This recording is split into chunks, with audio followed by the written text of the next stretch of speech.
touchdown. Austin Eckler from 39 yards out.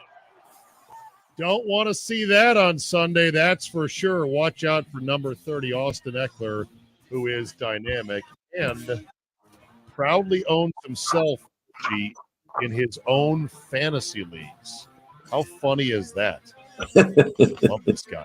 Hate the fact that the Packers going to have to contain him, right? Welcome to Hour 3. Czabe and Butch in the morning. Josh behind the board. Look who has joined us now. It is Wayne Larrivee, the longtime voice of the Green Bay Packers. Our conversation with Wayne brought to you by Cowall Investment Group, the retirement specialist, and by Pella Windows and Doors of Wisconsin. Wayne, good morning. How are you? Good morning, guys. How you all doing? Doing good. So is this a possible, I say with great trepidation and humility, is it a possible get-right game for the Packers offense? This Chargers D has been gotten on by multiple teams this year. Your thoughts? Yeah, when you look at them, you sit there and you say, how is this? Because you look at the top-end talent on this defense, and let me give you this. According to Spot Track, that apparently charts these things, the Chargers starting defense has a cap hit in 2023 of $81.6 million. That is by far the highest in the NFL. They have top-end talent, all right? So you've got guys all over this defense, and they rush the passer. They're third in sacks. They're third and third down percentage yielded. They do a lot of really good things. You got Bosa on one side, Khalil Mack on the other, Morgan Fox, and a guy I'm still trying to learn how to pronounce his name, Tui Pelote. Those guys have combined for 25 sacks, for goodness sakes, between them, and 34 quarterback hits. So there's a lot of talent on this defense, but for whatever reason, they hemorrhage big-time yardage. Yeah. Derwin James is maybe one of the best safeties, if not the best safety in the league as well. I don't know if they paid him yet, but I imagine that if they did, there's a lot of chunk of money in him.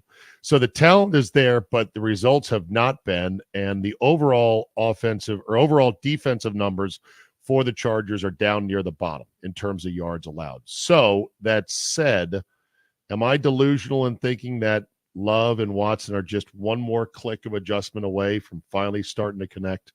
Okay. I believe they are. Somebody asked me earlier this week, can the Packers win a track meet? Because that's what it might be.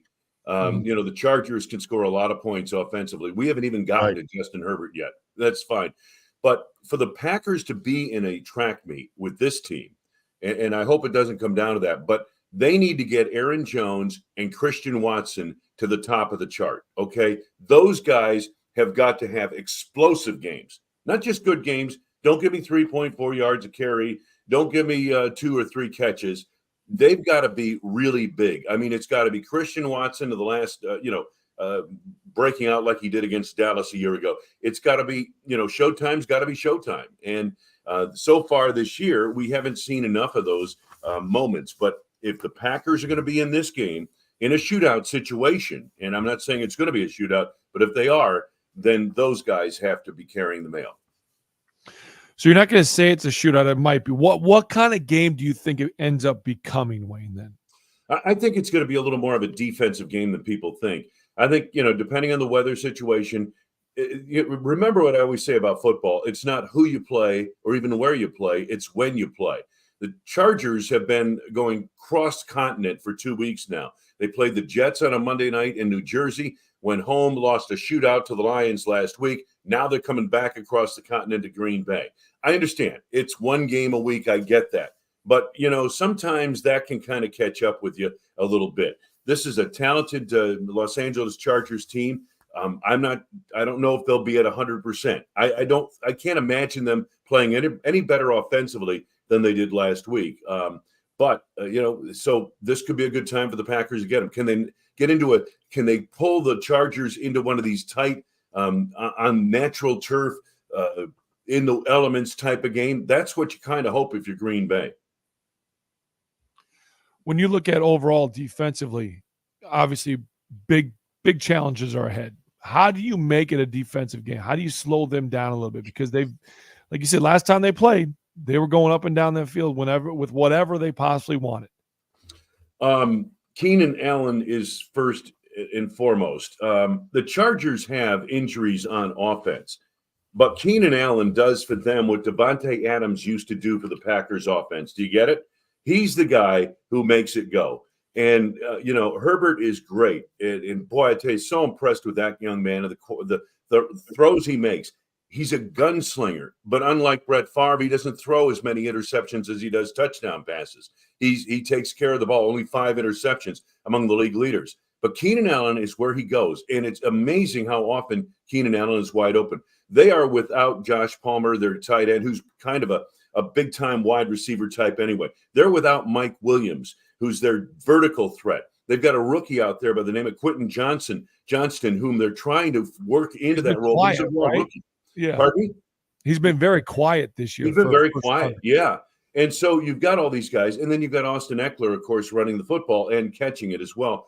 But the guy who makes it work is Keenan Allen, and you've got to somehow quiet him a little bit. You've got to probably have to use coverage on him. I'm hoping Jair can play. I don't know if he will or not, but if he was playing like he was last year, that's the guy you put on him one-on-one, and you let them go at it all day. But I would think the Packers are going to probably play a little safety help over the top. All right. Jenkins was limited yesterday, but Nyman was full. That's good. Same thing for Runyon. What do you think the O-line's going to look like come Sunday? Good question.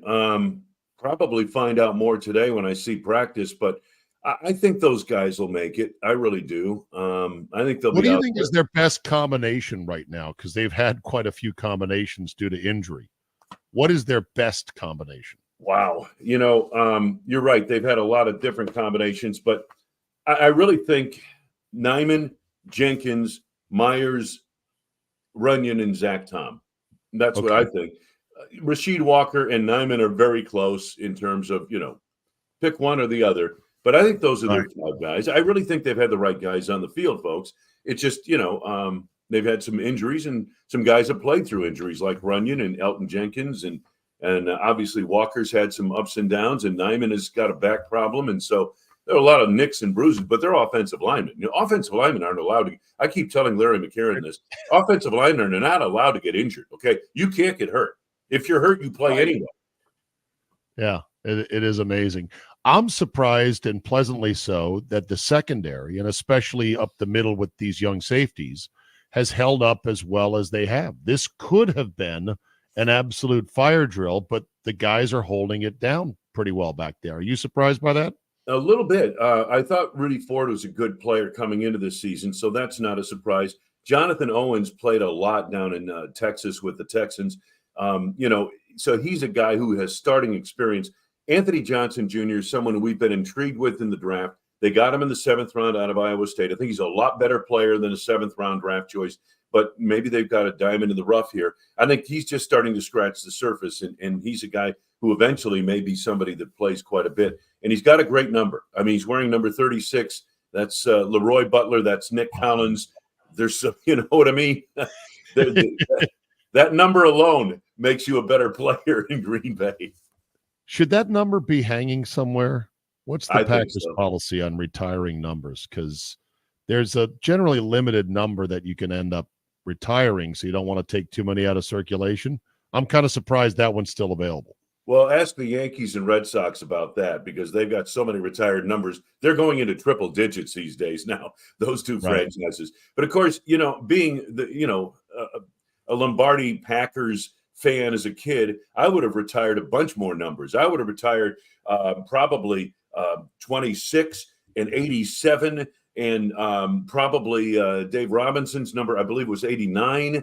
I mean, so you would have wide receiver. You wouldn't have an 87 out there wide receiver, because he'd be retired as a defensive lineman back in the day. But no, I think it's great that these kids get to experience that, take those numbers. Anthony Johnson, I'm sure somebody's told him, hey, Leroy Butler wore that number with distinction. Go make a name for yourself in that number. Right. All right. Very good, Wayne. We will see you on Sunday up at Lambeau Field. Temperatures in the low 40s. Looks pretty good. I don't think there's precipitation called for, and I know you guys will call a great game. We'll be listening right here on the home of the Packers. All right. What time are you getting to the tailwag? party there. We're the trailer has been allowed special status to park next to the Johnsonville Brat House on the actual footprint of Lambeau Field and its parking lots. This is very special for us. That is huge. Red Hot took the trailer to get a car wash, to get detailed. Cleaning it up.